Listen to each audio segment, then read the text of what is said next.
and welcome to Super Geeks, Season 2, Episode 19. Today, it's just two of us, but that's the good thing about having multiple hosts is that even if one or two of the hosts can't make it, there's always people like Raul here joining me today. I'm George, and this is Raul. How you doing, Raul? Hey George, how you doing? Well, we're barely super geeks. We're really more like geek weird. Geek Squared, I like that. That is actually going to be the title of this episode. That's Oh, awesome. great. That's so good. I can tell you right now, here and now, that I'm using that Geek Squared.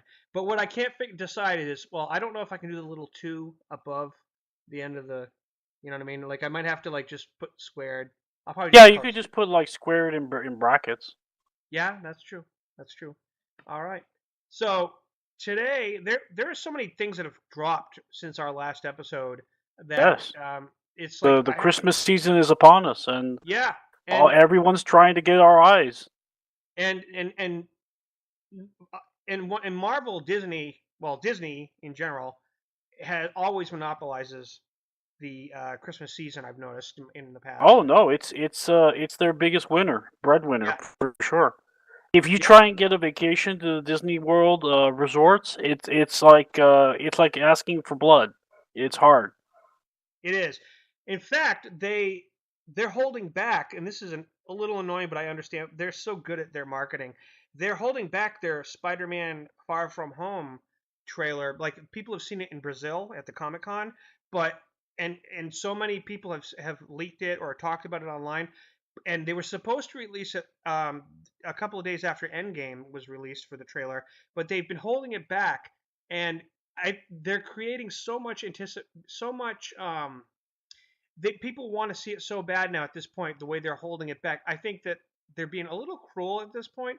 But I think I know why they're doing it, and that's because the timing of Spider-Man Into the Spider-Verse being released in the theaters is an interesting coincidence if you think about their strategy behind releasing this actual Spider-Man live action next film.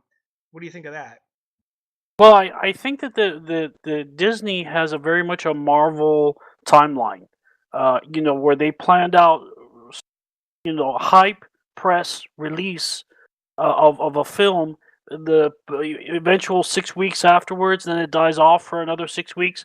Then by the time it's on the dying trend, the next movie is already hype prequel to the show, kind of a trailer or a super trailer, and then release system where they have it down to almost a science, if not an actual science.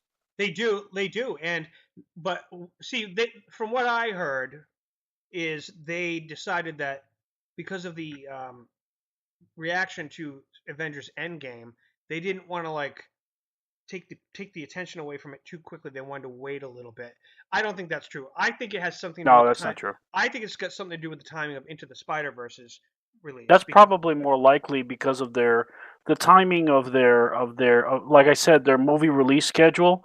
At least for the Marvel. Now Disney itself, Disney Films, all of its I'm trying to think of their many imprints. But anyway, the Disney Films things is completely separate. But they know that they're appealing to a certain group of people, mostly with their superhero movies. yeah, So I keep hearing that they're going to release the Spider-Man Far From Home trailer with Mary Poppins Returns, which makes sense. I It's a that would make a lot of sense. it would because I mean it's a hugely anticipated movie. I want to see Mary Poppins Returns, but I'm not going to see it in the theater. I mean I'm going to wait, but I mean it is something I'm Oh my interested God, in. my memories of the original movie are just fantastic. I mean they got Seeing it Dick as a Van Dyke kid, back and everything. You know, it's just yeah, no, it looks marvelous, and they say it's up marvelous, for an nice. Oscar already. Um, I can't imagine why not. It's literally so well done looking from the movies and my mother is actually taken aback. She's like, they shouldn't have continued the story. It was perfect as is, and I'm like, Mom, but think about it. They did it exactly in the style of the last movie, I'm and so glad they're doing a sequel instead of a remake. I hate remakes. yes, I hate remakes. I'm deadly against. For every good remake, I can name 10 bad remakes. Especially a movie as iconic as Mary Poppins. Why Oh my not God, continue? yes. Why not continue the story of what she would do with another, or I think it's another family, but at I least some of the believe it's characters. another family. Yeah, it Yes. is, and some of the characters are returning. But the idea is that why would she just help one family in her entire whatever she Yes. is? You know, she's got some kind of immoral aspect to her, but we don't want those questions answered. Disney, please don't try to go there. Don't give us No, please. exposition. Keep her mysterious. It's the way it works. I'm sure they're going to do that, but they're going to keep her mysterious. But Well, well. There's also a financial incentive for them to keep her mysterious. They can continue her mythos, right, as its own yeah, right. genre. Well, that's what I mean. Like, of course, you can do another story. You're just, it's a different family. She's coming back to help another family. You bring Yeah, back some old friends. There's nothing wrong with a repeat. absolutely not. Does it further Absolutely the not. story? Probably not. It's probably another family's same thing you've seen before, but in a new light. But there's nothing Sure. wrong with that. That None. works. Nothing. And you know what? Maybe it's time for a little bit more innocence instead of like you know, Venom, type movies.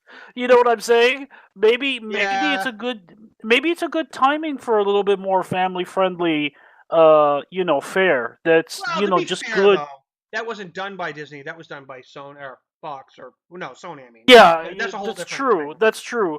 But you know what I mean? Like maybe it's time for a return to that feeling. Of just good overall Fluffy feelings. bunny, Just smiley. wholesome. I hate to say the word because it seems like we're talking about a bygone era. But you know what? Maybe people need a little bit of that in their You know what I'm lives. hoping? Now that you mention that, you know what I'm hoping they do in this Mary Poppins movie? I hope they address kids with their smartphones because it seriously changed the dynamic of how people get kids to Oh, pay attention to what's in front of them instead of what's out in cyberspace. I've seen it with people's kids these days, and I'll tell you, it's different than when I raised my daughter and anybody else who has. You worked with kids, and I'm sure you know what I'm talking about. Compared to yes. like the old Mary Poppins, can you imagine her coming in and the family and they're pulling out they're at the dinner table, but the kids are looking at their smartphones, and her going, what are you doing? You're not like actually interacting with your family, or doing something to make them magically appreciate the world that is in front of them, not just the world they're trying to escape to on their phones. Yeah. I could see that being a huge. I'm just picturing it right now. I'm thinking with her powers, Oh, absolutely. that could be really. I hope they go there. I really do. Disney, if I have to Absolutely. write you the third Mary Poppins movie, you this is my might you pitch. might have an excellent case for a synopsis, George, Yeah, and for a modern. Doctor Who did too. I know you haven't been watching Doctor Who, but one of their characters, Sorry, yeah. Missy, if Sun was here, she would chime in, but it's okay. Missy, who is who used to be the Master, he regenerated into her. She I is love the actually, Master. well, the Master turned into a female time lady called Missy, stands for Mistress, Mistress Master. Get it? Sure, sure. She was an actual evil Mary Poppins allegory. She actually did the floating down on the umbrella in one scene. That's pretty interesting. She dresses like her too.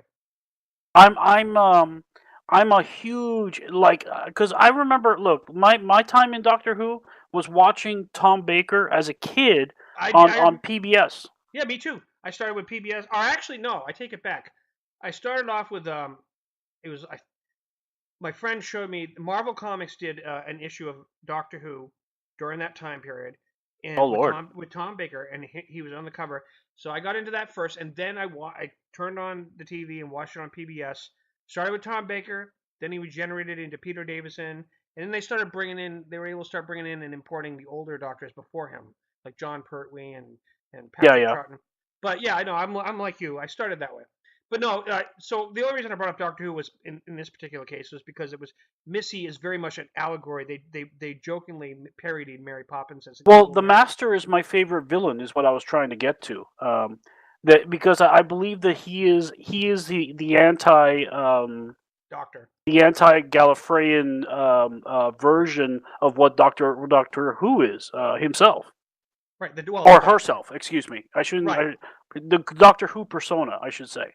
Right. But she actually there was a joke in one episode where she was trying to turn good, and because the show is called Doctor Who, but he or she goes by the Doctor. And there was an episode where she comes out of the TARDIS and goes, "I'm Doctor Who," and she was like, 'cause the Doctor was testing her, he was trying to see if she could be good.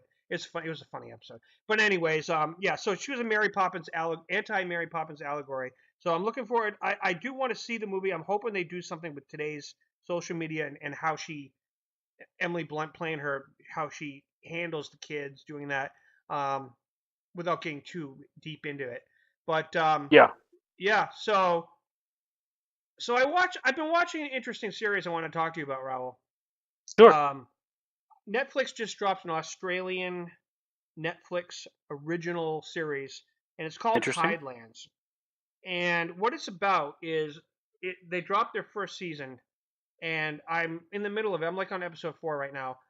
I'm not sure if I want to continue, but it's like got me so hooked enough to where I gotta see where it's going. But yeah, I'm kind of. It's basically an excuse to have a lot of nudity.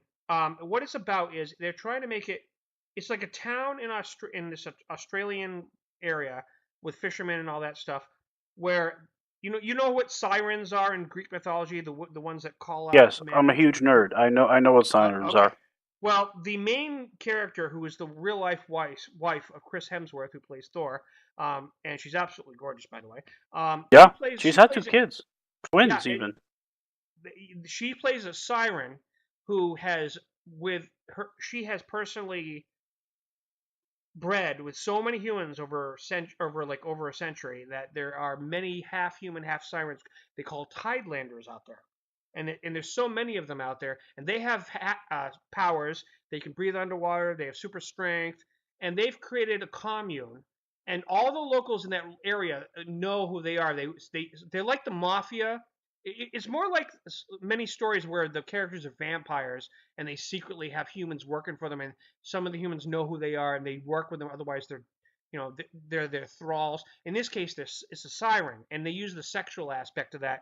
For example, they have to keep getting naked to really use their powers on men. So they use that as an excuse to constantly have the characters get naked. I have personally no problem with it, but it's like they I label it. don't think you would, George. I I, didn't think you would. I'm just being honest, but at the same time, it's almost too soap opera-ish the way they handle this show, in my opinion. It's Mm. interesting up to a point. Like they're trying to do a new twist on a supernatural soap opera, and you got this character who's finding out that she's a Thailander too, who just got out of jail after 10 years, and she's discovering she can breathe underwater. And when they start figuring out that she's one of them's kid, that she's had so many at this point that she doesn't remember who the hell her kid is. They get released into the world, and get adopted by people. So then there's this like power struggle between these her brother, who's a drug dealer, working with them, knowing who they are, and like anybody who screws them over, what their go-to thing they do is they pluck out people's eyes. If you piss them off, they pluck out one of your eyes. If you piss them off too much, they pluck out both your eyes, but you're dead at that point. So it's like in their commune, you constantly see tons of people, including little kids, with one eye and a bandage over their eye, and they pluck out a little kid's eye because he betrays one of them at one point, and he's a Thailander too. It's a twisted, creepy, weird, but I can't stop watching just to see where this is going show. George, have you ever heard of a group called the Innsmouth? Have you ever heard that term? Innsmouth? Innsmouth is a location in Massachusetts, which doesn't really exist in Massachusetts.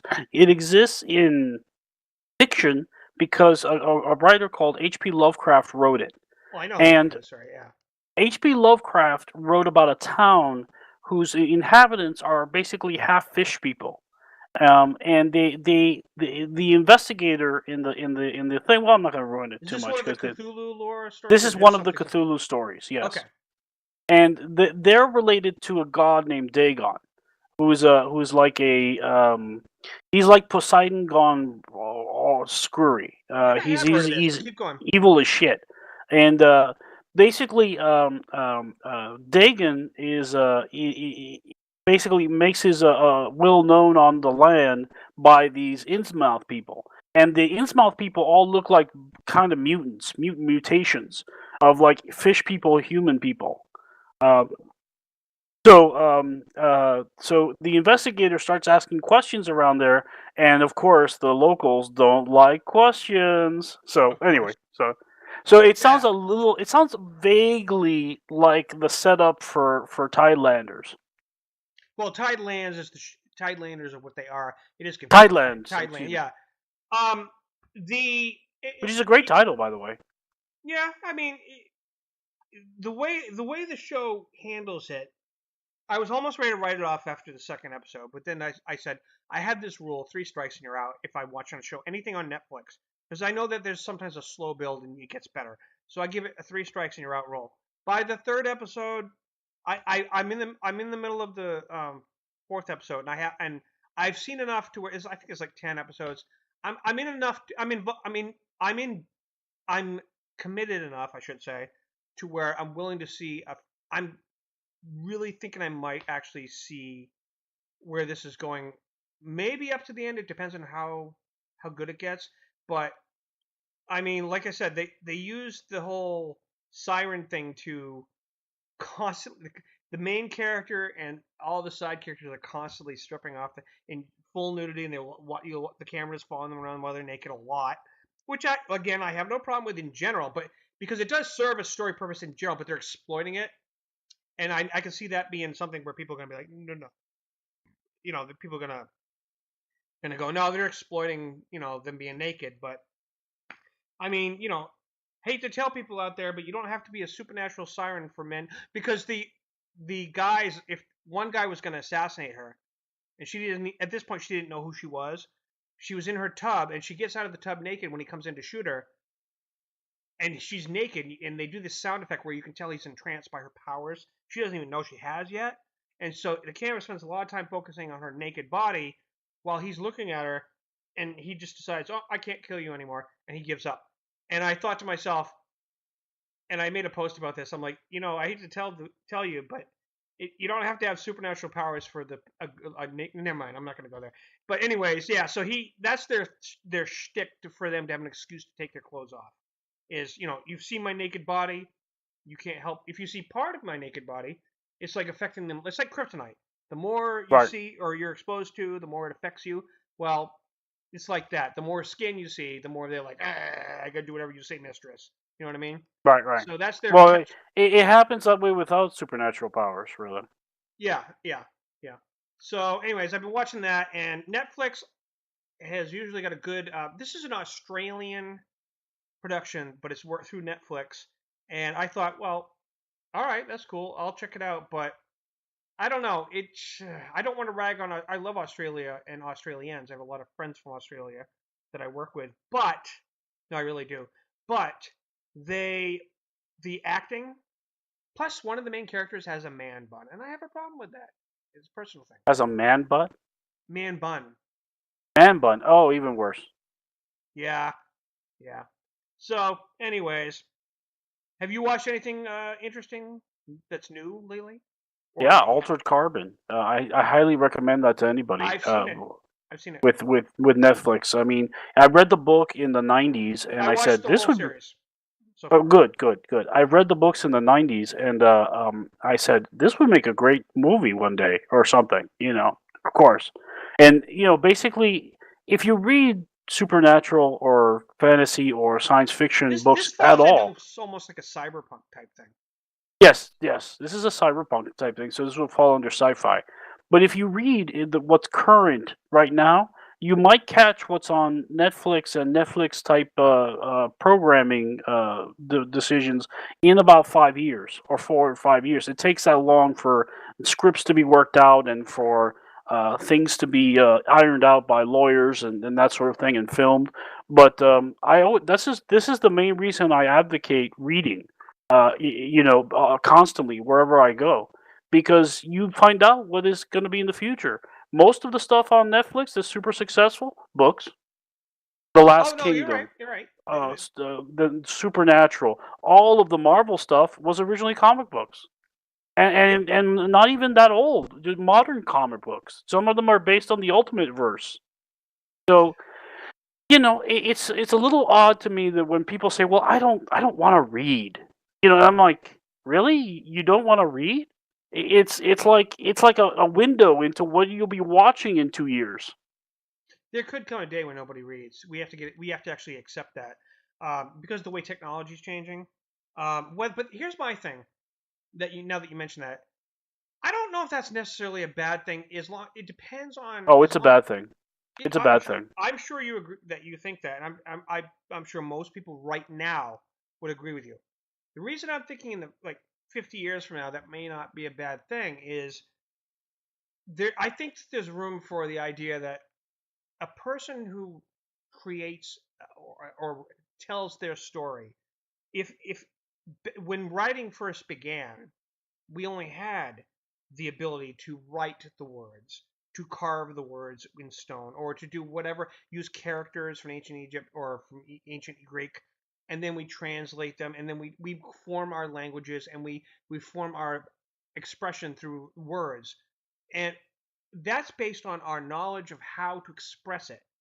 As we advance as a society and technologically, I'm wondering if it really is a bad thing that we in the future, like 50 years from now, that people aren't writing the way the way that we do with pen and paper. I think the point is to express the idea so that it's left behind for someone else to be able to see it or read it or hear it through audio. I don't think it's. I think writing and words are just the only thing that people had up until this point as technology evolves to Yeah, express. but it doesn't change. Like they said the same thing when TV first started. They say the same thing about movies, that it would eventually But in replace. 500 years, if we have an apocalyptic event and we have to No reinvent. qualifications. Things have to go the way they are going now. No, Well, because qualification that if I say apocalyptic event, there's not going to be exactly 4-hour movies either. no, we may rediscover these things. What I'm trying to say is we have to have a Rosetta Stone for people to find our lost words, our lost anything, language, and find a way to look at them and say, oh, this is what they were. They're still debating to this day what some of the poets like Homer and people like that were actually saying in their texts and their scrolls because scholars are always interpreting what they're reading. So I'm just saying, like, will people in the future be able to read it? But I see what you're saying. I don't know. I'm just throwing out a thought. Well, I just think the language is more than just words that you write. So a well, book, no. Language. We're really not meant to write in language. We're meant to write in pictograms, pictures. right? We're a Symbols. picture-based people. Yes, we're symbolic However, people. we've learned a code system, which is our languages, to transfer information as efficiently as possible. The benefit of reading, beyond the fact that statistics show that your IQ improves as you read more than any other activity. That beyond that, just saying that doesn't exist. Once something is put to paper, it is very hard to change it. To change what is written. Therefore, you can change text on this, you can change text on that, but the original will always will emerge eventually. But Uh, you also have to assume that people can interpret and read it. That's what I'm saying. If this gets lost somehow through time, we're hoping and assuming that everybody. well, through time, there's not going to be an Earth. So, I mean, really, how much time are we talking about? Yeah, that's a Because good point. we will drift out of the centrifuge of the circular pattern that we do around the sun, to the point where we'll freeze to death. So if we don't get off this mud ball and learn to live in space with the accruements that we have here from Earth, then it's not going to matter much anyway. In about I forgot the set amount of time, but we're destined to have a date with freezing.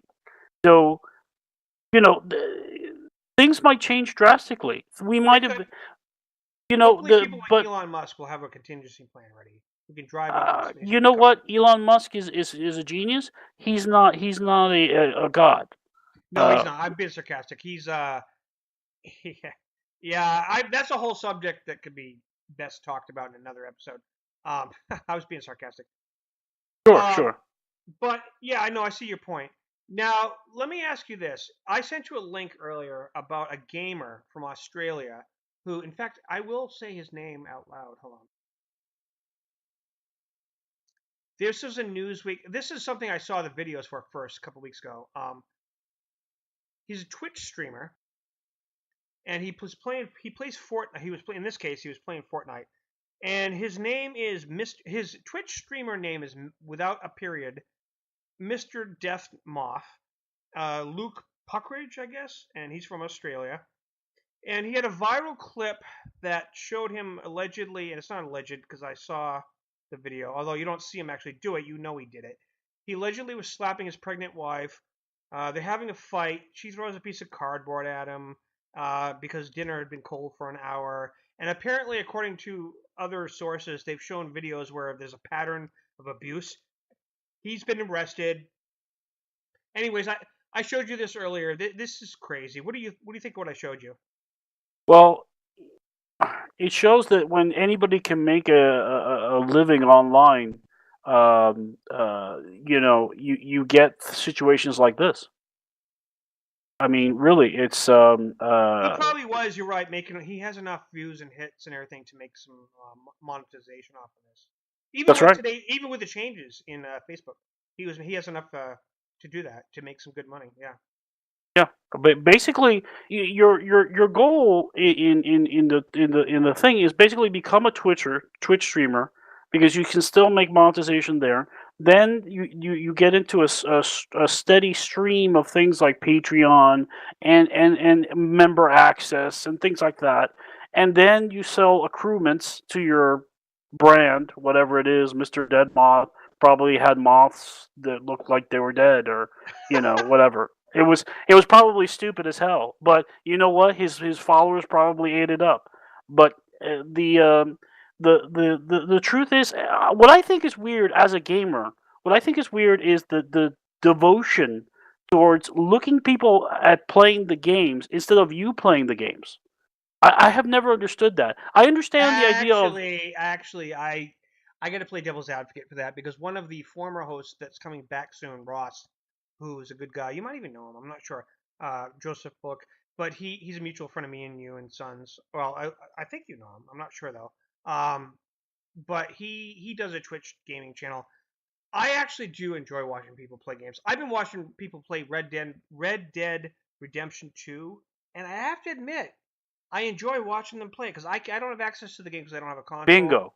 That's the only difference I was gonna mention before you cut me off.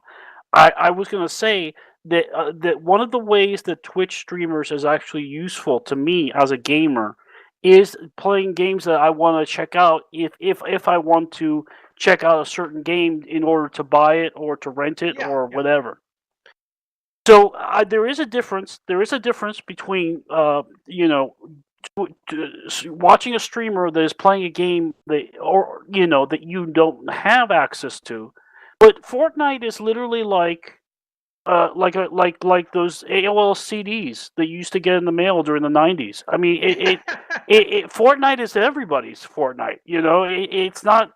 It literally, there's a free version that seems to be the only thing that people play. So yeah, everybody plays it. Yeah, they do.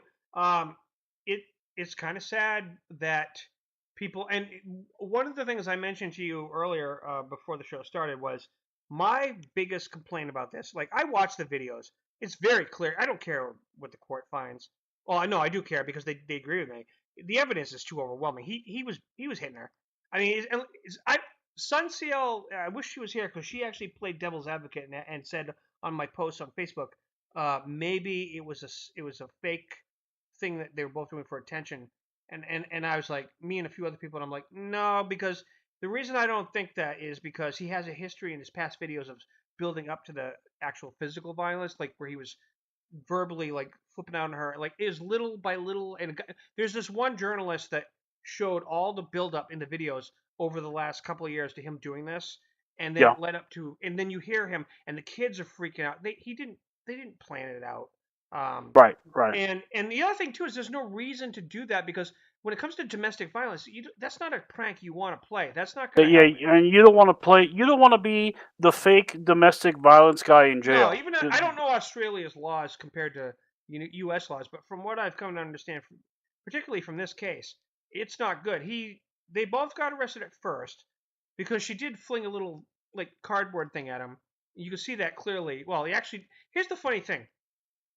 As far as the court's concerned, like you don't actually see her fling the cardboard at him, but you know that somebody, and circumstantial, threw it at him because it happens off camera, and you see the cardboard come at him. Well, yeah, you can argue. A good lawyer would say, "Did you actually see her on the video?" No, so she would, they could use that easily. But the thing is that when they first got his followers are defending him on Twitter and all these other outlets, and they're saying she should be just as guilty as him for domestic. It's both of them. She did it too. She antagonized him by throwing a little piece of cardboard at him, and everybody and people are outraged by these people's responses because you can clearly see him get so angry that he pulls his headset off and he rushes off screen, and you hear bam, bam, you hear hitting, and you hear her crying and saying, "Stop hitting me!" And the kids going, "Ah," you know what I mean? And I'm sorry if that was faked. They are pathetic as a couple for doing that, but they're not. I don't think they did fake it because of the way they'd have to be the best actors on earth besides Twitch streamers. And I don't think that's the case. I just don't. And the other thing too is it only ruins their lives if they're doing that, even if it's a Yeah. joke. It's just they could both say to the judge it was just a joke, but based on the follow up to this story, and not only that, I'm sure the cops saw the bruises on her because if you heard it off screen like I did, she has to have marks. You know, if you're gonna fake it, then she wouldn't actually have bruises on her body or her face or whatever wherever he was hitting her. But I know I'm pretty confident that they found something to say. They released her and they kept him arrested. So I don't know whether you know how long he's going to be in jail or what's going on. But He better be in jail a long time because if like that I guy said, gets out, I don't know the Australian laws. Even in the U.S., if she changes her I don't mind, think Australians take too well to pregnant women beaters, I, woman beaters. I don't think they do. I, You know, I would like to think that, but I've seen so many friends, so many cases, and local in the United States alone where they can get off for little things like the woman doesn't agree with the district attorney to press the charges and all that kind of stuff. So we'll see. well, I don't I know how it certainly works. hope not. Yeah. So I mean, Certainly, I'm gonna keep an eye on this story for future updates, but because it's part of a gaming community, I think it falls under our jurisdiction, so to speak. I think it yeah, might, yeah. especially yeah, streamers, gamers, anything geeky. So yeah, I'll keep an eye on that subject, but we don't want to talk about just negative things all the time. Sure. Let's talk Star Wars. Episode Oh 9 yeah. is. There's a rumor that Episode 9 is going to release a teaser trailer this month before it's over. Ooh, That rumor is getting stronger every day, and it's coming from credible sources. the Now force is with us. they've been filming enough to where they can show a little teaser. Kevin Smith was on record as saying it made him cry when he was on set. Some of the he overheard when he was there when JJ led him on the set of Episode 9, and he said this on several. He said it on Good Morning America, and he said it on other shows. They allowed him on the set. He witnessed a scene between. He was allowed to watch an entire scene be recorded and or being filmed, as they say. And he said it was so good that he said this is a career-making performance. Whoever the two actors were, he hinted it might have been another exchange between Ray and Kylo doing the Force Skype thing, and I think Oh it's yeah, just the I two best think actors in the film I that are think original. right, and I think my opinion because there's no actual source to confirm this, but I think he was talking about Daisy Ridley and what she was saying to Kylo. But it could have been the other way around. It could have been Adam. Uh, what's his name? The guy who plays. Adam. No, not that. The guy who plays Kylo Ren. It's Yeah, I can't remember his name. The yeah. Indian fellow. Hang on.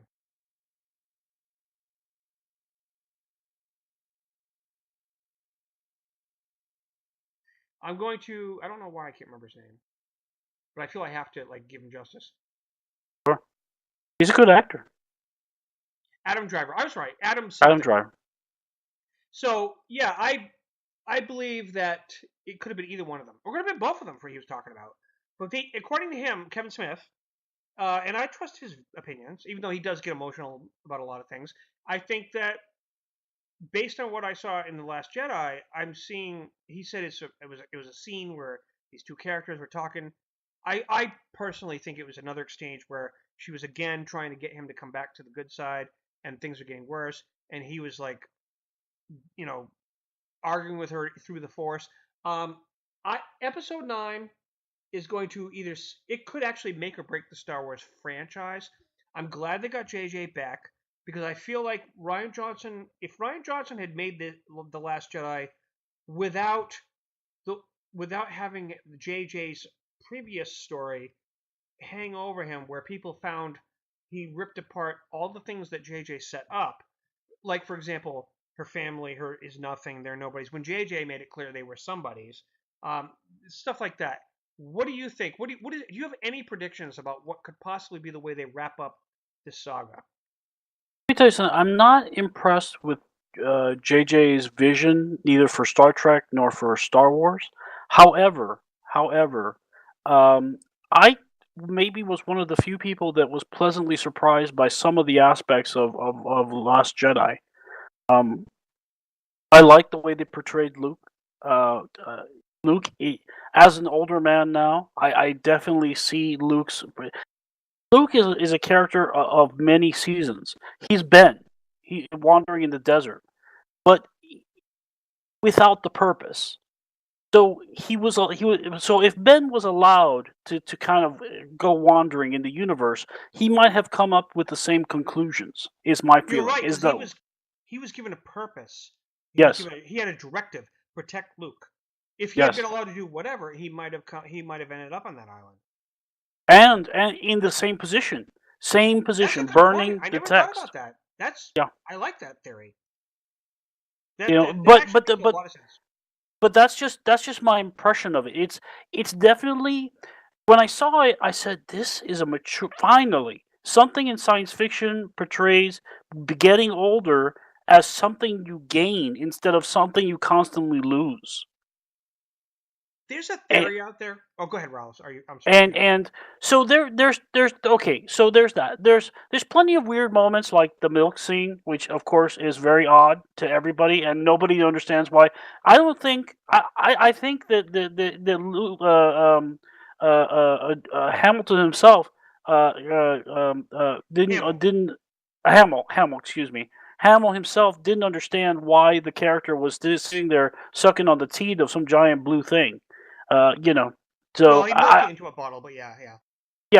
yeah, but it was a bizarre. It was bizarre, and then he tried to look tough by making a tough pose with it. And how you look tough when you suck in the milk out of a teat and then drinking it?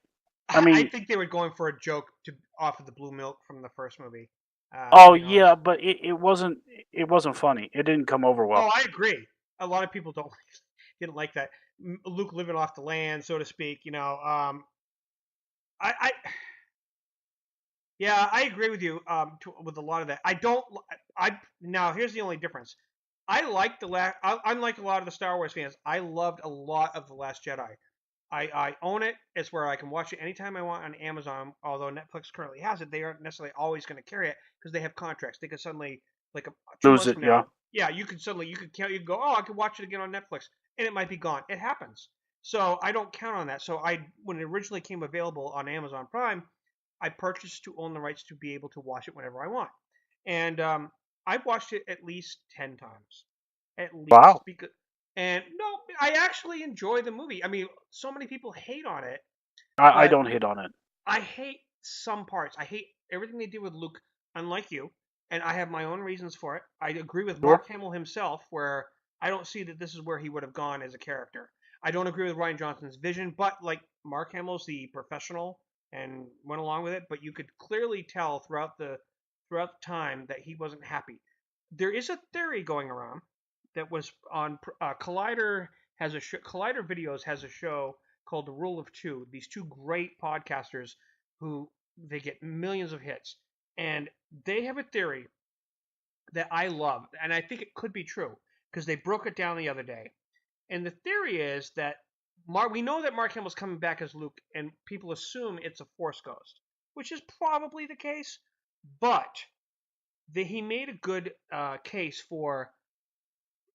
There's two things in the story. The way that Anakin's story was, that how he turned to the dark side was, he wanted to learn Darth Plagueis's ability to save people from death, or to bring them, or to prevent them from dying, or to come back from death, as Palpatine himself even said. His master Plagueis seemed to have this ability from the Force that nobody knew, that he could either. It was insinuated that he could either come back from the dead, or prevent people from dying, or resurrect them if you perform that ritual on them. So what these podcasters what they theorized is that what if they reverse it in this one, where Anakin turned to the dark side because he was so obsessed with learning that secret, and Palpatine used that for him. What if this time the idea is Rey actually learns that secret and raises somebody from the dead, or Ben Solo, aka Kylo Ren, is the one that raises her if she dies, or one of the other, or Luke himself. Somebody gets raised from the dead because this time it works, and the person doesn't turn to the dark side for this whatever the reason. I'm probably saying it wrong, but that's my not juxtapose. That's my paraphrase. That's the word I'm looking for. Paraphrase version of what they were talking about is that the idea is that this lost power that Plagueis had could become relevant in this particular episode, where somebody, either Rey or Kylo, brings somebody that dies back to life. Maybe Rey gets killed and Kylo is in love with her. Have you ever heard of the term Deus Ex Machina? Yeah, but I don't think that's where they're going here. I know what you're saying. Uh, I'm saying but for it the sounds a lot storytelling. like it. No, Sounds a lot like it. Not because they want to kill the character, but to make a point about how the obsession for that power has been out there that caused the motivation for Darth Vader to exist. And Adam Driver's character, Kylo Ren, has been obsessed with also, by With the way, nothing else but Darth Vader, yeah. right. And they also, according to behind the scenes, his new mask is going to look like Darth Vader's. It's going to be like a new twist on the Vader mask. He does it on Interesting. purpose. He doesn't need it to breathe, unlike Anakin Skywalker. It's like he does it as a symbol Right. of how he's. Remember that quote? I'm going to finish what you started. That's important. JJ is the way JJ writes his stories. People were picking apart how, if JJ's back for this episode, and you look at his history of telling stories, such as in Alias, where they use the whole I can't remember the guy's name. He was like the real Leonardo da Vinci type of guy. I don't know if you ever watched Alias, but JJ's got a certain style of storytelling, and I believe, based on what they said, that I agree with them that everything he planted in The Force Awakens, such as his obsession with his grandfather about his Darth Vader side. Now, because some people asked, well, he surely must have heard the story of how Anakin, he turned back to the good side. So why doesn't that factor into his thinking? Well, if you read the actual novel of The Last Jedi, or sorry, The Force Awakens, I didn't read it, but I've seen people discuss it. They talk about how he does think about that, and in his view, what Snoke convinces him of is that it was a moment of weakness. Yeah. And that you should ignore that. You know, that he was on the right track when he was Darth Vader, and when Luke seduced him. See, he looks at it like it's the reverse. You seduce a Jedi into a Sith, and it's the reverse. Because only the audience knows that Anakin comes back as the older man Anakin, as a Force ghost in the forest with Luke. Right, but here's the twist. What they talk about in the novel is Kylo knows that Anakin did end up getting redeemed and coming back. But what Snoke twists upon him is that's the equivalent. It's the reverse. He was seduced to the dark side. People say, say for example, Luke is teaching him. He says to him, well, he was Anakin Skywalker, but he was seduced to the dark side by Palpatine, but he was redeemed and found his way back to the light. Now, the way Snoke twists the story to Kylo Ren, or to Ben, is he was on the right path when he found his way to the dark side, and Luke seduced him to the light, so it was like a bad thing. You know what I mean? Like he was Yeah, better off when he was in the dark yeah. side. No, nobody. There's no villains. Villains It's a is an perspective thing. Yeah, artificial term. I mean, you could say think people are villainous, but it's only because we hold a majority view that things are villainous. it goes back Uh, to that certain point of view. yeah, well, what my point is that every villain thinks he's the hero of his own story. Uh, Yeah, and if you don't write your heroes like that, if you don't create your heroes like that, and they're villains like that, you will never have a Magneto. You will always have a Thanos. cackling Mysterio because it will never work out ever. And And Thanos is a great example of that too. Thanos is a great example. Thanos, they actually redeemed him better in the movies than he was. Well, he in Ultimates he's better, but in the movies he's redeemed for what he's doing because there's no seduction with death. He's trying to balance out the galaxy, and the only way he sees overpopulation as a disease that it has to be taken care of, and the only way to take care of that is this ultimate reason, and he can't do it with physical means alone by reducing populations Right, he has to physically find in that half. power. He has to search the galaxy for that power to do it. That's And right. that's kind of what Palpatine and all the other Sith were doing. They were always seeking, and what Luke's doing is the opposite. He's seeking answers where you could call it power, but he's actually seeking answers. You know, what was the point of all this? And then he finds that island. He gets his hopes get dashed by what he discovers that this is an endless cycle, and the only way to stop the cycle is for one of them to basically surrender, which is in this case the Jedi. And Rey doesn't agree with that because she's the noob. The Force makes her like the Joan of Arc. Like, no, you got to go tell Luke he's wrong. You know, that's the way I see it, anyways. No, I love. I agree. I agree that Rey's idealism might be the only thing that saves the universe in the end. I think she's one of the greatest Star Wars characters of all time. To be honest with you. I actually believe you're right. I like her depth. I like the depth of the majority of these characters. Now, the execution of them, not so great, in my opinion. I think it could have been done better, but Ray is a shining example where they didn't take any shit, and they created a really and by the way, she's not just a great female character, which I've heard a lot of people say. She's a great character, She is. meaning she has depth. She has a reason to be. She has everything that Luke had, everything, even better in my opinion, because And Luke was whiny. the argument that she shouldn't have learned the saber that quick. There are two things about that I will just mention. I've mentioned it before on the show, but since we're talking about her, number one, if you actually pay attention to the Force Awakens, she's not like Luke where she grew up with a family on a farm, and yeah, Luke may have gotten in a few fights. Look how quickly he got his ass kicked by the Tusken Raiders. Clearly, he was not trained to, physically fight anyone before Ben Kenobi came into his life. The Force, helped him after that, and Ben started training him, and then Yoda, etc., etc. Rey's different. Rey already knew how to handle a melee weapon and kick the crap out of people who got in her way while she was on Jakku, and she knew what she was doing. She wasn't like when she picked up a lightsaber, she already had melee experience. She was already a veteran of defending herself against thugs and whoever while she was like doing whatever, being a And while she was scavenger. a little girl, by the way. Yeah, I mean, she obviously, and also there's the novel goes into the fact that that little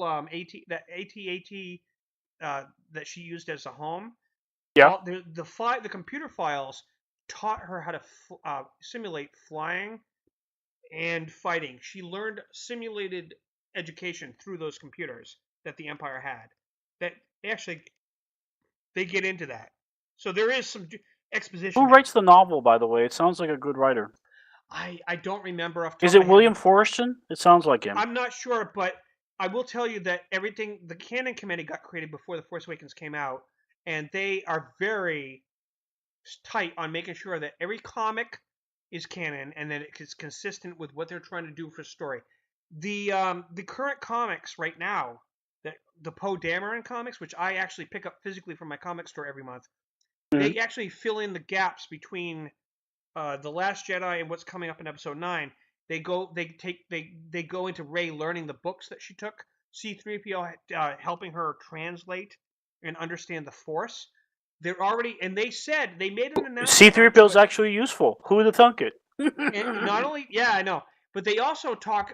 They made an announcement on Twitter a while back that if you actually, you don't have to, but they said if you read the comics, these Poe Dameron comics, you'll figure out some of the stuff that's going to start off happening in Episode 9 before anybody else. But you don't have to. You can wait for that opening crawl. But if you want to get a hint about where this is going, read these comics because they are canon and they're telling you the story that's filling in the gaps. And I did. I read them. And what she first of all, she's going to fix the lightsaber. They've already confirmed that in one of the podcast, not podcast, the websites. She's going to actually repair the lightsaber. Figure out it's probably there is an issue where she goes back and she gets Luke's green lightsaber, and she starts using that for a while. But now what she wants to do, she wants to fix the broken lightsaber because it symbolizes her training. She has a lightsaber that's already made that was like you know how Luke was handed that lightsaber like she was in the Yeah. beginning, and then Luke lost the lightsaber and he was forced to do what the old tradition was, which is you have to make your own lightsaber. You have That's to right. find your own. You have to find your own kyber crystal. Well, it's a similar situation. Rey was handed this lightsaber by Maz Kanata. She used the lightsaber. It got taken away from her by being broken in half. She's going to go back to the planet that Luke was on and the island. Pick But up that remember green the lightsaber. cycle, George. Remember the cycle. Luke becomes arrogant at this point and turns to the dark side, But or that's at not least canon. That's called Legends now. And that they no. I'm talking about Return of the Jedi. oh, I'm you're not right. talking. Yeah, no, you're right. He did kind of dip into the dark side. You're right. While his fashion did improve, unfortunately he turned to the dark side. No, that's not necessarily true. There are Jedi's that wear black. That doesn't mean No. necessarily. But he killed people, like choked them to death. That was that. He didn't actually. He just made the Gamorreans kind of back off. But you're No, right. he He was choked them. tabbing in. He was tabbing into. No, he actually didn't. Raul. He did. The only people he killed were the people that were fighting him on the skiff. And the Imperials later in the Endor Forest. Yeah. Because he didn't have a choice. But he did not. He didn't choke out and kill somebody. He made them back off. He walked into Jabba's palace and he did the whole he waved his hand and both of the Gamorreans grabbed their throats and backed off. But he didn't actually kill them. He was dangling. You are correct. He was dangling. The use of those powers has been mentioned in the books that does when you would never see Obi-Wan make someone choke, for example. No. Because that is Obi-Wan was controlled though. That's the thing. That's the thing you have to understand. he was raised as a Jedi. Luke wasn't. Yeah, Luke that's why Yoda didn't want. Obi-Wan is a samurai. Even compared to his master, I always thought that the idea of the way that a Jedi fights is indicative of his mental being. And remember that Qui-Gon fought like a Gaelic warrior, long sword, sweeping, powerful hits, long, dramatic flourishes. How did Obi-Wan fight during those prequel movies? Like a controlled samurai. Look at his Every hairstyle, movement, Look at, movement was precise, and that is an insight directly from George's own mind into the character. You're right, and also look at Qui-Gon Jinn's hairstyle. That's a very Yes, samurai exactly. The fighting styles of these Jedi and Sith, for that matter, are indicative of themselves. They're outward manifestations of their inward thoughts. Yes, it has to do with balance. Any sword fighter will tell you that balance is the key to winning a sword fight. You know what? It's funny that you mentioned that I mentioned it because of what you said based on the samurai thing. Because if you watch the Last Jedi sword fight with Kylo and Luke, or fake Luke, I should say, you know how they kept switching to the camera shots of their feet, their footwork. I love that. Everything Absolutely. about that. There's so many people out there that will watch that and they won't understand unless you understand sword fights in movies. That was incredibly crucial. Well, if you're a fencer in real life, you will definitely understand that. The footwork is the key to winning a sword fight. Any sword fight, including samurais, ninjas, Jedi, anybody. what you do with your feet affects your balance, and your balance is going to affect every next move you're about to make. So if you look down at somebody's feet, you can almost anticipate, if you're trained well enough, what to Well, do. martial artists believe that the energy that you use in martial arts, most martial artists believe this, that comes from an Eastern tradition. It's key. It's earth energy, and it results from your movement and your feet on the ground. Well, So yeah, when you your balance. no actual physical energy. That's what Oh, they okay. this is the and it's called ki, and Ki, right? Yep. right, yeah. Yeah, I know what you're talking about. But yeah, the footwork was important. I thought that was cool. Um, and yeah, so I'm looking forward to what they're going to do with episode 9. I keep hearing they talk about, I've seen their behind the scenes leaks a little bit, and I don't consider this a spoiler, okay, because I'm talking about people supposedly seeing scenes and whatever. So everybody listening, um, I don't consider this a spoiler, but here it is. Because it may not Supposedly, be true. exactly. Lando, Billy D. Williams did hurt his foot or something happened. He can't move around very well, so they did a lot of cockpit with him and Chewie, like recreating the Return of the Jedi thing in the Millennium Falcon, doing a lot of fights with them in the cockpit, like or sort of reminder of what happened in the past. They make him like do mostly sitting around flying the ship, which is good. I mean, he's an older guy, now, so Sure. elderly man. You don't want him running around. He can't do it. Too many Colt 45s. I know how that is, player. Oh my God, that's so funny that you said that. Uh, yeah, he was the Colt 45 spokesperson and the ambassador of Forever. he was the ambassador of malt liquors, and he's Lando Calrissian. But he's That's right. oh Right. man, and I used to drink. He kept the cape for just that role, by the way. Did he really? No, I'm kidding. Oh, I thought But you were they serious. in Colt 45 they have him looking in like some palatial suite, Oh, and I he's gotta like look it up. Colt I gotta look it up now. 45, and he has his hat, he has his face. He's like, I just finished fucking your wife. That sort of shitty grin. I'm telling you right now, Raul, I'm going to when I actually upload this episode, I'm going to actually link. I'm going to find it on YouTube. I'm going to find one of his Colt 45 commercials, and I'm going to Oh, link please it. do. I'm going to link it on the Please show. do. Oh my God! That's a piece. That's a piece of history that the young people should see because it is hilarious. I hate to say this, Billy D. Williams, but you're the one that got me to start drinking. I'm serious. Oh, look at you, Billy D. Williams. Billy D. Williams. Shout out to Billy D. He got me to drink Colt 45 because I used to drink Colt 45 in the Army constantly and before that. But when I first started drinking them, my friend was like, when I first turned 21. No, actually, it was a little earlier than that because I would pay older people to do that, which back then you could get away with it. People and we totally don't suggest. We don't suggest that, but I don't think anyone listening cares. And if they do, oh well. But yeah, seriously, Billy D. Williams was the excuse. Like, what Lando Calrissian says is cool to drink malt liquor, and I'm like, well, it is because he said it's cool. And let me tell you something. Before we get off of Star Wars, actually, there's still one more topic I believe with Star Wars. There's a couple of Star Wars areas I want to go before we look. Hand shot first. I'm going to tell you that right away. I'm tired of reworking history. I don't care if the new movies don't show it because it is. I think the universe agrees with you pretty much. Han shot first. He deserves to shoot first. He's not a Jedi. Have you seen Solo, the Star Wars story? I have not. I had a feeling you didn't. The reason is because I live in a little town, George. It's hard for me to. It's fine, but the reason I asked you that is I knew you hadn't seen it because of what you just said. I'm sorry for the minor spoiler, but they make an entire scene to make it clear that Han will shoot first for the sake of saying Han shot first later. I'm just letting you know they make a very, very. I'm not gonna say which character and who he shoots. That way it dilutes the spoiler a little bit. Just so you know, they make a point, an entire point out of Sean.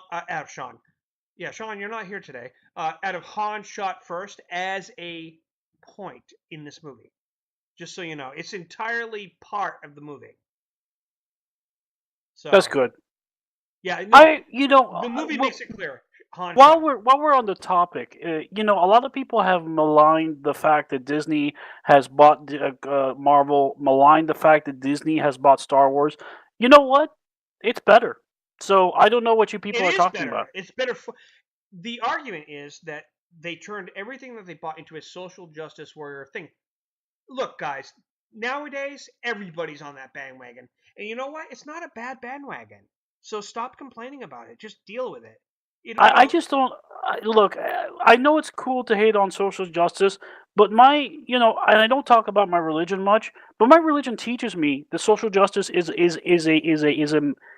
a way of life. It's not something that you pursue because it's cool, or hate on because it's cool. It's the ethos of many people is to engage in social justice. I think that deep down, the people who are trying to tell you that social justice is bad are the same people who are basically not doing anything for the world. So what would they know? It, it's cultural enlightenment. I think, in my opinion, is that we're meant to come to this conclusion over time. Now, yes, we could get knocked back from a nuclear war or something, and we have to start all over, figuring it out again. But it's sort of like the cycles repeat, like in Mass Effect. I don't know if you ever played Mass Effect, but it's a I do. friggin' oh my god, you know what I'm talking about then. It's like the Yes. cycles. It's like every so many thousand years, society builds up, figures stuff out, but then something knocks them down, and then a new society has to build this stuff back up and figure stuff out, and then it gets knocked down. I think that maybe That's it's an even. old theme in science fiction. I think it's an old theme in life. I think that like Egypt, for example, knew stuff and they got knocked down. I mean, they built the pyramids. I mean, just as a quick example, I don't want to get into a whole diatribe about that, but I'm just saying, I think we knew things that have been removed from records because of some kind of a catastrophic event, whether it was a meteor, an alien invasion, whatever. But something, Backstreet Boys reunion. yeah, Backstreet Boys reunion, Justin Bieber, I don't know, but I think we've Atlantis is another thing. Some people claim that people have written about how they saw how Atlantis had phones and airplanes and things like that, and then they suddenly got sort of nuked, whether it was a volcano or whatever. But it seems like I society can't exist for thousands and thousands and thousands of years without possibly we can't be the first people that got to this point. It's silly. So without getting into that as a side argument about history and about theories and about conspiracies, I think that what you're saying is correct. And like Mass Effect, and they use that theme that we evolve, we learn, and sometimes you learn too late. And I think that as a society, when it comes to the social justice stuff, I think we're coming out of our growing pains of being a culture, and we're figuring this out because social media is sort of a tool. And I don't know if they had social media back in any of the ancient societies to get to the. If they didn't discover it, maybe they got destroyed some other way, or maybe they got too self-deluded into thinking we're going to be in it for the long run, and then all of it got lost with one catastrophic event. And Maybe they gave up books. maybe they give up I'm books. kidding, George. I'm kidding. No, they might have. You might be right. If you're underwater like Atlantis, the books are all ruined anyways. Well, real quick on the Atlantis part, I'd like to mention that while a lot of people have conspiracy theories that it was off the east coast of the Of furthest Greece. Greece, Yeah. right? But it probably was off the coast of Greece. It was an island called Midas, Yeah. and that's what we have. That's what we have records of. We It have was named the records of an Pillars of Hercules or something like that. yeah, Something well, like. it was a trading empire, right? And they traded as far as the Phoenicians did, right? Which we know Yeah. is very far indeed, all the way to the British Isles. And this particular island was one of the strongest in the times, but it was built around a volcano. And I keep hearing it wasn't just an island; it was a continent. But it was just it yeah, was. but the no Midas No, I'm talking was about an island. Atlantis. I'm sorry. I'm talking about Yeah, Atlantis. Atlantis. Well, the thing is that he may have hidden where we find out about Atlantis first is from Herodotus, and Herodotus didn't wasn't a historian. We call him the father of history, but he wasn't a historian like we would think of a historian today that verified proof. He was a historian that wrote down everything. So the legends, the rumors, the housewife cures for your common ailments. He wrote down anything he could because he realized that the power of his transfer was more important than what he was actually saying, and that things would be figured out later. And so Herodotus is this character in history who is much maligned by real historians, but is actually still very useful because even what people believe is still a clue to what actually existed. Well, they only had the word of mouth for a while for a lot of the religious, like for example, Aphrodite. They claim a lot of people claim that Aphrodite, Isis, and Ishtar and some other characters are the same person, but because they didn't have it written down, like when it was all the whoever would spread out the legend, the stories when they traveled from area to area, and it got changed. It got like that old game in school where you tell somebody a story, you tell the next person, by the time it gets to the last kid has changed. So a lot of people think that kind of to your point, ironically, about the written word, if you go Mm. by word of mouth, the legends change.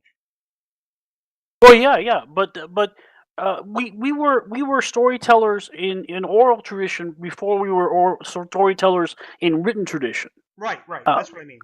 Yeah, yeah, by far. The Celts had no written language to speak of, except for runes that the Druids used. But the Druids spent 20 years learning their craft. So by the time that they were traveling around the continent of Celtic nations, they were not allowed to actually use weapons because they were feared to be too powerful because they knew so much.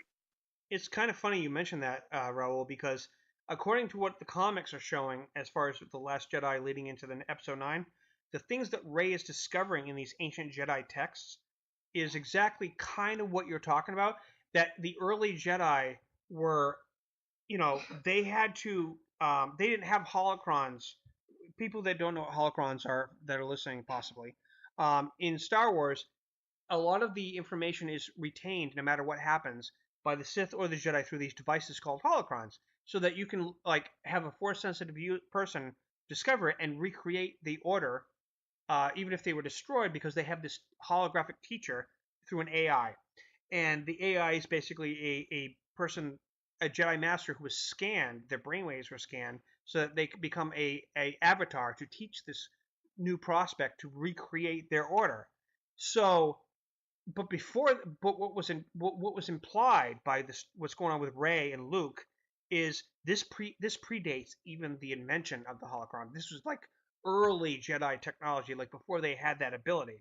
So they had the ability to go through the stars, of course, and find planets, but they didn't yet know about holocrons, as far as I know. I mean, it could turn out that Rey had found a holocron in that temple, but I don't think she did. I've got the impression that they did everything. If they had books that predates, that suggests, right, that it predates holocrons, because why would you Yes. put it in Why written? would they need books? Right. Kind of ironic, isn't it, that we're talking about the Jedi using written word when we've been talking about the written Or word? is it George? Hmm. Hmm. Hmm. I think it is, because you see Rey wiping off the dust. And even Yoda said, not a page turner they were when he asked Luke if he read the books, the ancient Jedi texts, which we find out that Rey actually preserved because she grabbed them before she took off. Um, so I think that's actually interesting how this segues into what you were talking about, because we were talking earlier about, is it is it important to have books and writing and text, and now it leads into what we're talking about, where Rey is grabbing Jedi texts, books written, and the comics show her trying to translate written language that Luke read. But otherwise, we've always been informed that holocrons were the way you preserve the Jedi Order. That's Holocrons were right. the way you preserve the Sith Order.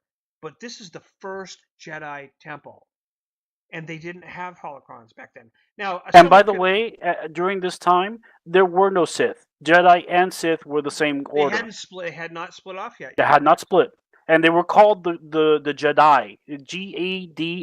Gadai. Yep. Yep. Absolutely, and they went by the Wills, Whill. Lucas always talked about the Wills as and they showed them in the. Have you watched the Clone Wars? I Yeah. have not watched most of the Clone Wars. Okay. Did you ever see the Lost season that Netflix picked up? No, I never saw that one for All right. Well, sure. just to let you know, in case you're interested, because I think you will find it fascinating. Yoda. It goes through an entire season of Yoda going on a journey to learn from the Wills about the Force and how to become a Force ghost. He learns things he never even knew, and he's excited because he's like, learn I can, And you find out also the Jedi don't believe in an afterlife. All they think Yoda's full of shit. Mace Windu and all of them, they think he's hallucinating when he hears Qui Gon's voice, which by the way is Liam Neeson coming back.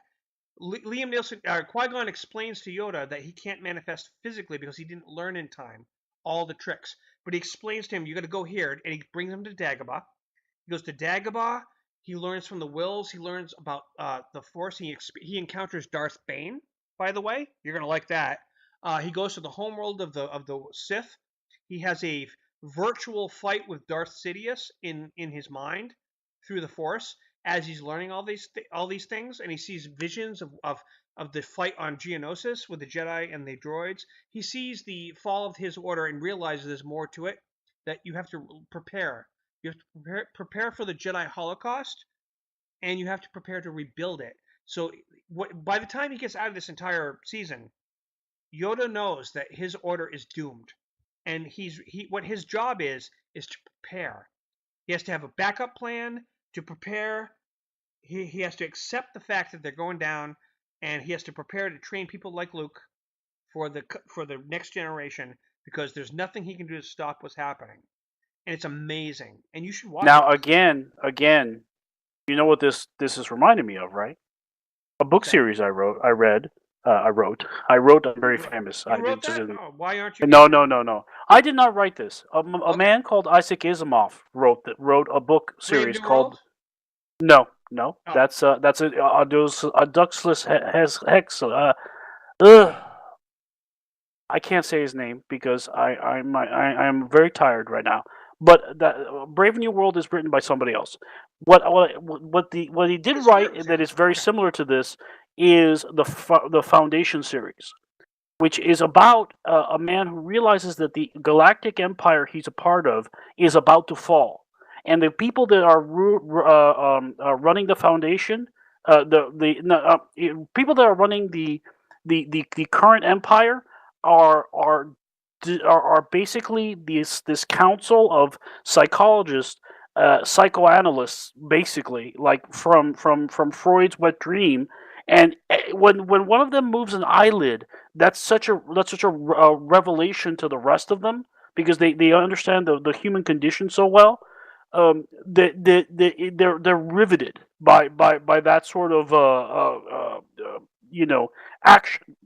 So the empire is slowly starting to decay, and the only man who realizes it is the main character. By the way, they're turning this into a Netflix series, so you're going to be Are seeing they? this eventually. Or Amazon bought it. I forgot which one has the rights, but um, anyway, so the foundation is about setting up the foundation for the next galactic order, and his trials and fighting the old dying order as well. So it's written.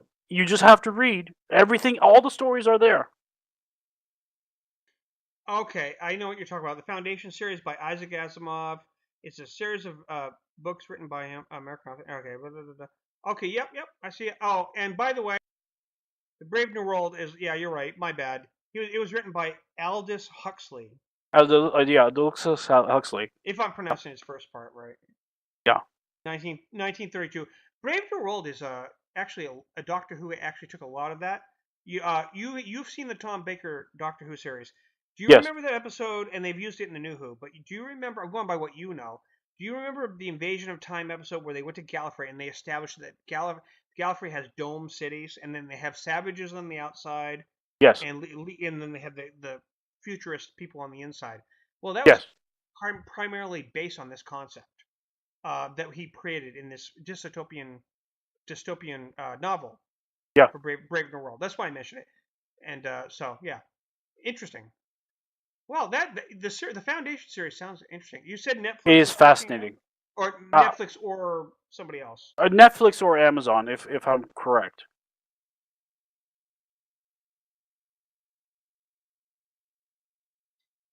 It's actually coming to Apple. They're making their own streaming thing, Oh my goodness. and that's not a good thing. Too many streaming services. We argue about this a lot on the show with other people. Yeah, it's apparently Apple has decided they want to make their own streaming service, and their first big. Wait a minute. Same studio that made Altered Carbon, ironically, that you just watched. I loved. But they want that to be one of their pilot shows, the Foundation series, I guess. This is It's as still of not going to make me convert to Apple because I hate their business practices, and I've always yeah. hated Here's it. what it Even says: Apple is planning to take on Netflix and Amazon to get their own string to its bow with their announcement of the series based on Asimov's Foundation. Yeah, okay. Well, if you think it's going to attract people, Apple, you can go for it. But whatever. I'm not going to pay. Well, I might. That's the thing that sucks. If the show's good enough, you're going to at least get me to do a trial. So you better do it right. Hey, look, I looked DC streaming universe. I've been watching Titans, as I've talked about in the show, yes. but I did the trial first. I didn't just commit my money. And Well, what I else is on DC streaming service? they've got a lot of stuff. They've got the newest season of uh, Young Justice. They brought all the old shows like Smallville, Wonder Woman, anything that is DC related from old days. They brought them over. They did it quickly too. It's not like it's a new service, and Titans is the flagship. But they didn't want people to have nothing else to watch. They threw in tons of great content that has not been available unless you watch Hulu or stuff like that. The Linda Carter Wonder Woman, all of the Superman movies with Christopher Reeve, things like that. All the Batman, Tim Burton stuff. They own all that stuff, so it's over there. So, and Hmm. and then other series too. Well, it's Teen Titans. Time Warner that owns that. Right, but well, Time Warner and DC are basically the same. They're, Well, yeah, but Time Warner is the parent company.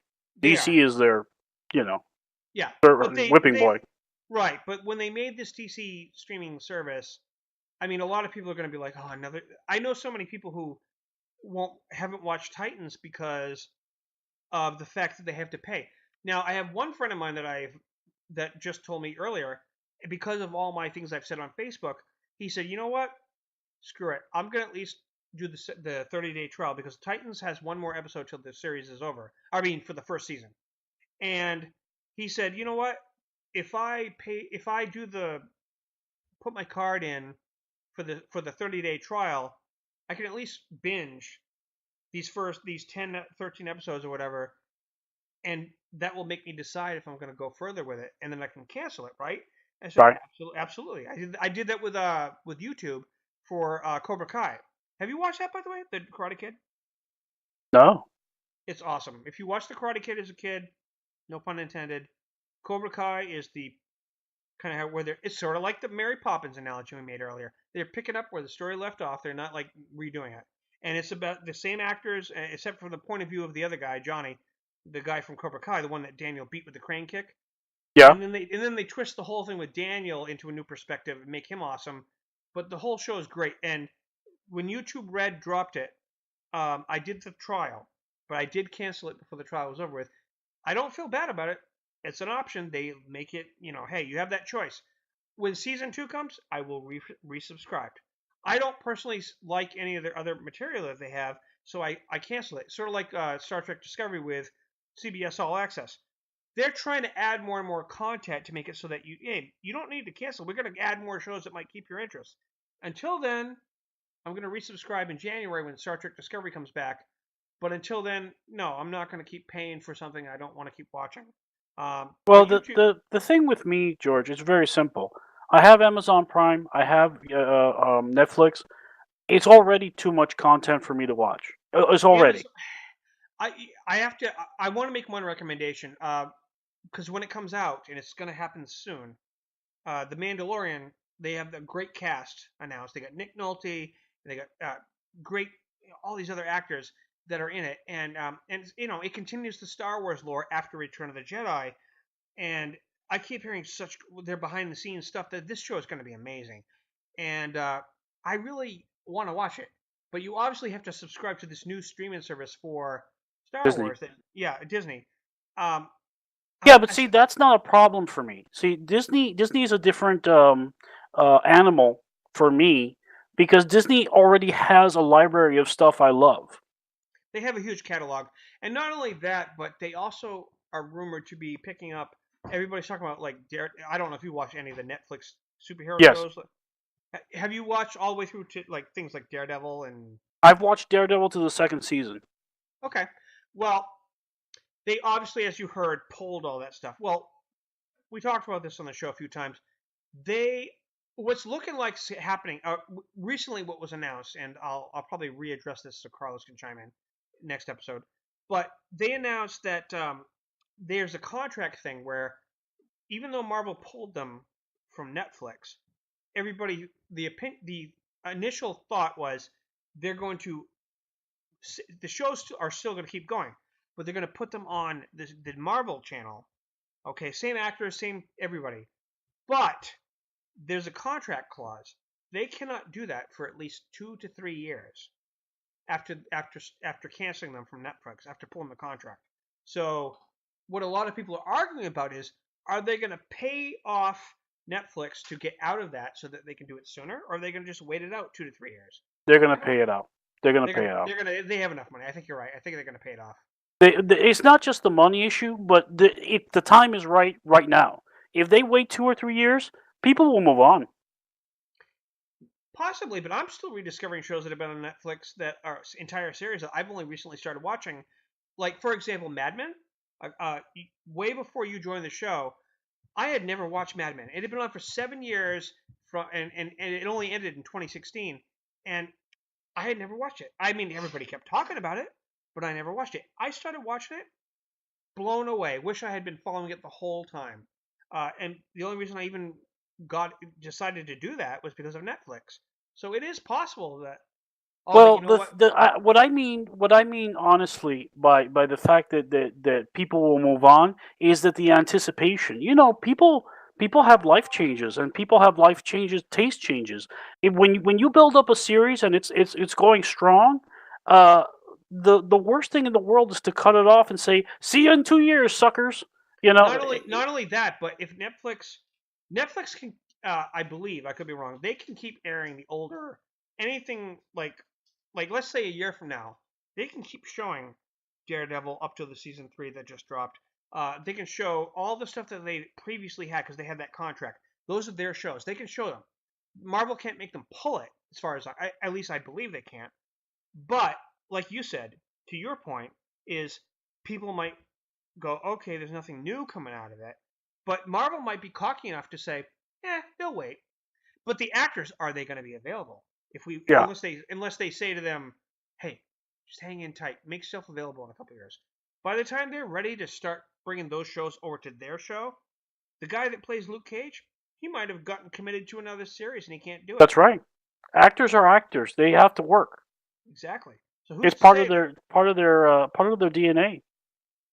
So Marvel is basically taking a big gamble because they might be, unless they're paying off or doing something to make the actors stick around and make themselves available. I think that they're just gonna if they continue the series as is, then they're gonna pay off to kill the contract. That's not unusual. They do that with HBO shows too. That's why I So agree with you that I think that they're gonna pay to kill off the contract, make it happen quicker so that they can move on it and continue what the success was of Jessica Jones, Daredevil. Although officially they haven't canceled Jessica Jones yet, and no, they just announced the Punisher is not canceled. That's the only show that's been confirmed as actually coming back for another season on Netflix. But I think that's because of the contract of how they did that. contract. It's Yeah. contract negotiations that it was last. It's like because like after they do that, then you'll hear Punisher's been canceled, stuff like Yeah. that. All right. Well, I know you're tired, Raul. We've done a long show, and damn, we had some good discussions. Oh I just want yeah. to mention one last thing, and we don't have to get into a huge thing about this, but we talked about fish people earlier. Yes. Aquaman has currently passed Captain America: Civil War in China and sales over $260 million. China likes that naked Jason Momoa. That's all I can say. Yeah. So, and he looks good in the golden suit. I didn't think they were going to go there, but they did. They used the old orange suit, but they made it look cool. That tells you something. That's actually cool. My mother wants to see it really badly because not because she's a big Aquaman fan either. Aquaman was never cool until 52 DC came out. I know you're a Marvel guy, but No, he I was know, the I guy know that taught me to exactly what. fish. No, he was cool in his own series when he lost his fucking arm and went ape shit. That was the best Aquaman ever, and that was the No, no, old no, no. Aquaman. Actually, no. When 52 came out, which was long after Justice League Unlimited and stuff like that, when they made Aquaman cool because oh no, not Rebirth. I'm sorry, not 52. Rebirth. They made Aquaman like he commanded like giant great white sharks to come out and all this other stuff. They made him badass. But that was pretty recent. But Jason Momoa is very much a sort of a mix of the Aquaman in a perfect way. So, I haven't been able to see it yet, obviously. oh, I haven't either. I'm gonna wait until it comes out on. Oh, good. I'm not like I don't like the character so much that I'm excited. Like I gotta go see it. I'm glad that DC. I'm looking forward more to Shazam, to be honest with you. But because it looks awesome and it goes back to my boyhood. The idea of a young man being able to say a magic word, and you become a superhero. It's that big with Tom Hanks thing. Like you You could do know, it. the truth is that Shazam will never be the same with me after Kingdom Come. Yeah, that was That was he just brilliant. That it it was a turned out that he brilliant was the depiction of adult. Shazam It never as an made sense though that unstoppable why killing wouldn't machine. but why wouldn't he stay in his immortal form? That never made sense to me. Like, Right. what would be the reason? Like, why don't you just say Shazam, stay an adult, change into normal clothes, and just live your life and be invulnerable and all that stuff? I don't know. They need to actually do a story that addresses why Billy Batson would want to go Maybe back and it's a forth. time limited thing that they might turn it into that. They've never mentioned that in any iteration. No, it's But not canon. Like it's not canon currently, but for a movie, that would be an excellent reason. yeah, yeah. And you know who knows where they're going with it when as far as the DC is assuming that DC universe, I mean the film universe can continue. Wonder Woman was their big breadwinner. Okay, Justice League and Batman versus Superman not so much. And then as they're getting rid of it, sort of spitting out the Zack Snyder influence, we have Wonder Woman 2 delayed for probably a good reason, but that could be another one that bolsters their thing.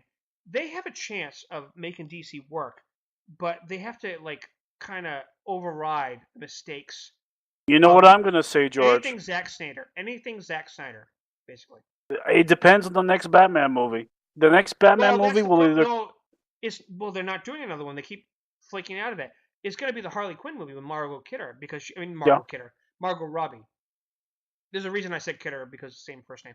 But my brain went there. But no, she everything she said about what she wants to do with her Birds of Prey movie sounds like she actually could really make a big difference in this franchise. So she's committed to the Harley Quinn, having Batgirl. I mean Oracle. Now, are they planning on doing another Suicide Squad movie? I'm curious They about are. that. Yes, in fact, the rumor is that Black Adam will make his debut in that movie as Oh, I can't wait. Yep. No, Black they Adam are. is They one of my are. favorite DC characters He is one of the because most. I love the Submariner in DC in He Marvel. they did make him look like him. It's kind of weird that you mentioned that. That is Yeah, true. he Well, looks and they like still made. he is the Submariner. He is the Well, Submariner. Namor should be the opposite of Aquaman, but in many ways, you're right. He is more the opposite of Black Adam as far as a Yeah, character, as an anti-hero, as far as his looks with the pointy ears and the way his hair he's looks a. like. I made a. I don't know if you ever know this, George, but I made a blog that successfully argued that in a world where Aquaman versus Submariner, Submariner would win, and I go over every point in detail. You know, it's funny. I never until this moment thought about what you're saying. But when I think about my history and knowledge of both Prince Namor, who is Submariner, and Black Adam, they are the complete same character in two They different. are the same character. That is amazing. They treat them story wise the same The anti-hero way. same. The same. Sometimes they're your friends. Sometimes they want to kill you. They That's do right. the same. It goes back and forth. Like 1 minute Namor is someone you can call on and say I need help, but yet he always is that character that you're hesitant to call on because you don't Look, know. he'll take All your he girl. cares He'll about take is your his home. wife. All he Don't cares don't about is don't have a pretty blonde wife, or you're in trouble, my friend. well, in Adam's case, it was ISIS, but still. It was ISIS, but But still, you're right because now that I think about it, he all he cared about is Kandak, his land, and it was about protecting Kandak. He doesn't. He didn't look at it like he was an evil person. He no, looked at. He was just very ferocious about in his way because of he's not a villain in his eyes, George. Exactly what I he said comes from before. ancient times, and he's someone that ancient He's a Egyptian, warrior king from right?